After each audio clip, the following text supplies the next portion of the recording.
আসসালামু আলাইকুম। এই যে ডিম আজকে রান্না করবো, তো এইভাবে আগে করে নিচ্ছি। এটা প্রথম করতেছি আমি। এই যে চারটা করছি আমি, এই যে করতেছি এটা। এখন লবণ দেবো উপরে। এই যে এখন এগুলোকে না একটু উল্টাই দেবো। হ্যাঁ, উল্টে দেওয়ার আগে নিচে আর একটু তেল ব্রাশ করবো আমি।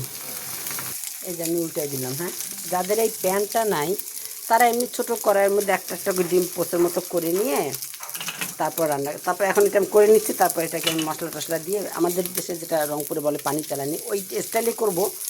মশলা টশলা কষা কষা তারপর এটা ছাড়বো।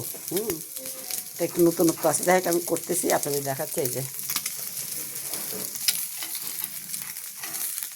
এই দেখেন ইজিলি উঠে গেল। হ্যাঁ, এইভাবে সব তুলে ফেলবো। এটা একটু বেশি করে দিতে হবে। পেঁয়াজ দিলাম, তারপর এখন এটাকে বেরেস্তা করে সব মশলা টশলা দিই।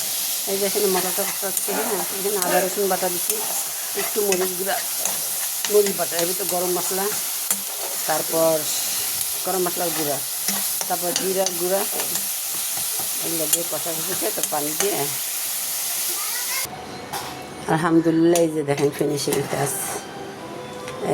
এই যে সব কিছু কষা টষা মশলাপাতি দিয়ে বাস নামাবার আগে ঘি দিতে পারেন, এখানে গরম মশলা। যে যেভাবে খাই, পেঁয়াজগুলো আমি এত বেরেস্তা করে যেভাবে রাখছি কেন, একটু ঝোলের সঙ্গে পেঁয়াজটা মেখে খাবার, এটা একটু ঝোল রাখতে হয়, ঝোল টানে। এই যে যাক, ভালো থাকবেন সবাই, এইভাবে একদিন করে খাবেন, খানও নিশ্চয়ই জানি। আল্লাহ হাফেজ।